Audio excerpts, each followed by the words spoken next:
Hello नमस्कार दोस्तों। आप सभी का स्वागत है आपके अपने YouTube चैनल के ऊपर।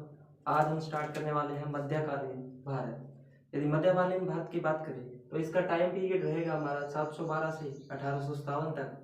अब देखते हैं हम थोड़ा सा अलग तरीके से। यदि हम बात करें भारत के ऊपर लगभग 606 से लेकर 647 तक एक वंश था जो था वर्धन वंश, या इसी वंश को पुष्यवंती वंश भी बोलते थे। इस वंश के एक शक्तिशाली राजा हुए हर्षवर्धन,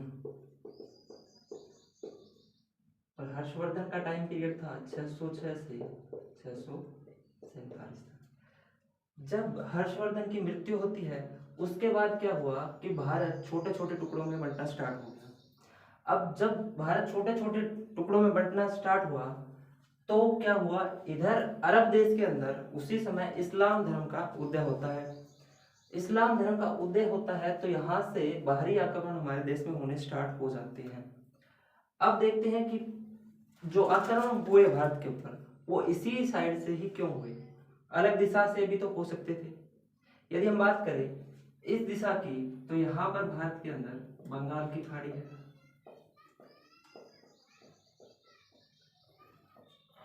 इस साइड की बात करें तो यहाँ पर हमारा अरब सागर है, और यहाँ पर हमारा हिंद महासागर है। तो तीनों ओर से जल से घिरे होने के कारण यहाँ से अटैक कर पाना मुश्किल था, इसलिए इस साइड से तो भारत के ऊपर आक्रमण हो नहीं सकता था। और इधर क्या थी, सारी की सारी हिमालय पर्वत की श्रेणियां थी, तो इस दिशा से भी आक्रमण होना भारत के ऊपर मुश्किल था। इसलिए यदि हम बात करें इस दिशा की तो यहाँ पर हमारे जितने भी मुस्लिम कंट्री है, और पाकिस्तान और अफगानिस्तान भी किसके अधीन था, भारत के अधीन था। और यहाँ पर अरब देशों के अंदर किसका उदय हुआ, इस्लाम धर्म का। तो वो अपने धर्म का प्रचार प्रसार करने के लिए भारत के ऊपर अटैक करते हैं। और हर्षवर्धन की मृत्यु के बाद मैंने बताया कि भारत क्या था, छोटे छोटे टुकड़ों में बंट गया था। और हर्षवर्धन के समय में भारत को सोने की चिड़िया भी बोला जाता था, इसलिए धन की चाहत में भी भारत के ऊपर क्या है, आक्रमण हुए। ठीक है, इसके बाद हम चलते हैं इस तरफ। यहां पर अरब देश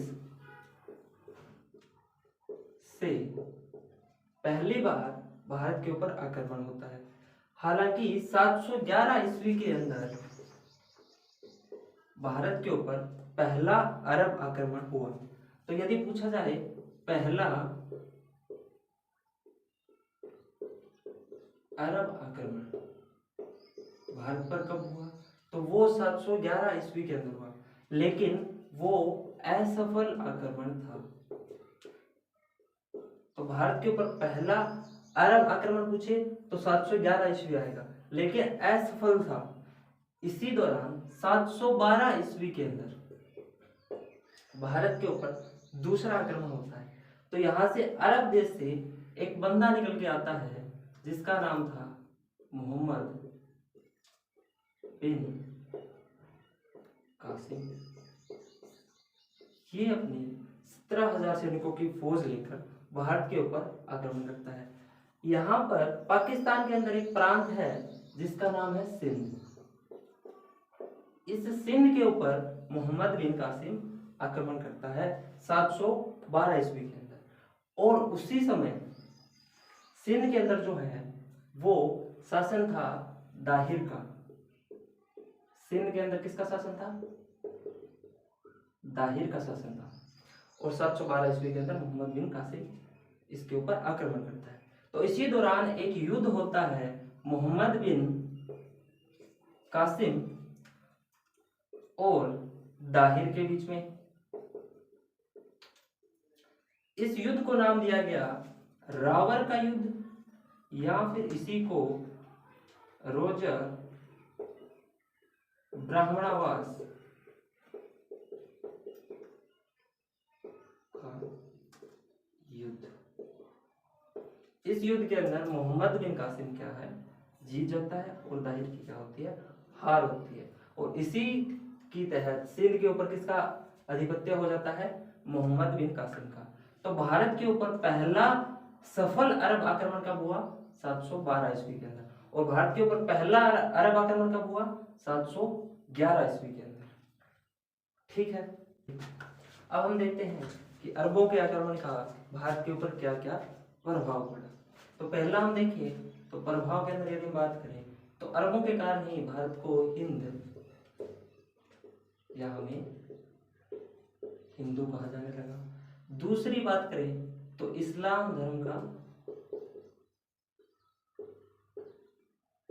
प्रचार प्रसार होने लगा। तीसरे यदि हम पॉइंट की बात करें तो खजूर की खेती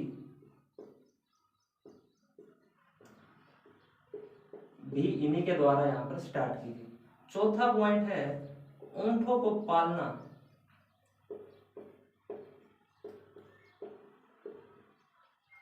वो भी इन्हीं के द्वारा यहाँ पर स्टार्ट किया गया। और पांचवें पॉइंट की यदि हम बात करें तो दिरहम सिक्के का प्रचलन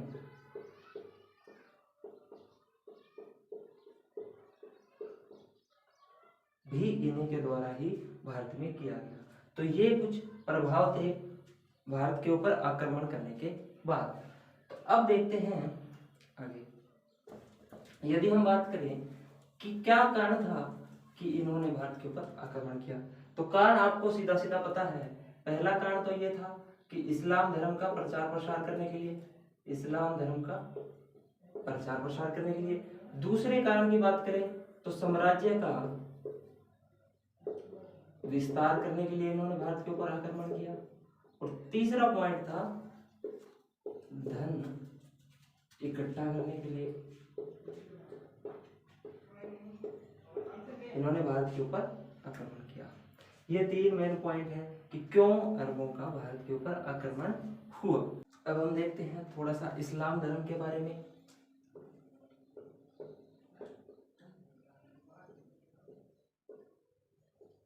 यदि इस्लाम धर्म की बात करें तो इसके संस्थापक जो थे वो थे हजरत मोहम्मद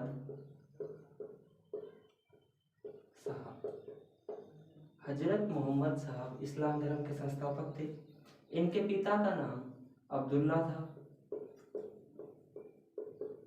इनकी माता का नाम अमीना था और इनकी पत्नी का नाम खदीजा था। खदीजा से इनकी शादी होती है 25 वर्ष की उम्र में। और खदीजा क्या थी? एक विधवा महिला थी जिनसे इनकी शादी होती है। और इनके दामाद का जो नाम था वो था अली।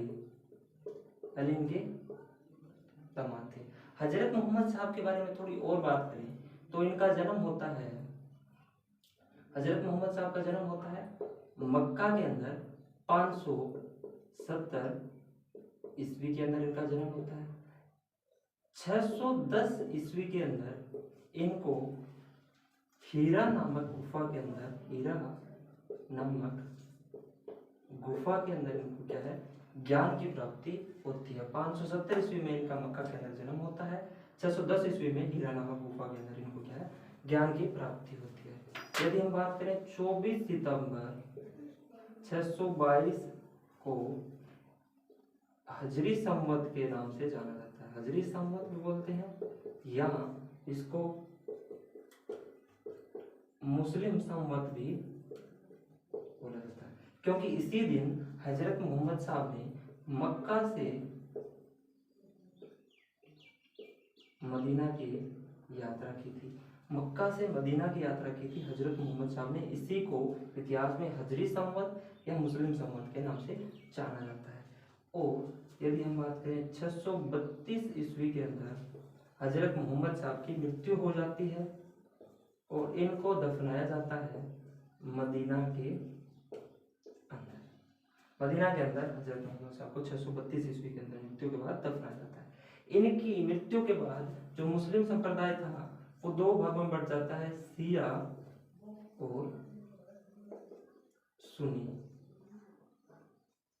शिया और सुन्नी दो भागों में ये बढ़ जाता है। जो हजरत मोहम्मद साहब थे इनके जो अनुयायी हुए वो क्या कहलाते थे? खलीफा कहलाते थे। खलीफा और खलीफा की यदि हम बात करें तो इसके पद को समाप्त कर दिया गया 1924 के अंदर। 1924 के अंदर खलीफा के पद को समाप्त किया। तुर्क के अंदर एक राजा था कमाल पाशा, तुर्क था कमाल पाशा, इसने 1924 के अंदर खलीफा के पद को क्या है समाप्त कर दिया गया। ये कुल मिला के इस्लाम धर्म के बारे में था। वीडियो आपको कैसी लगी कमेंट करके जरूर बताएं। Thank you so much.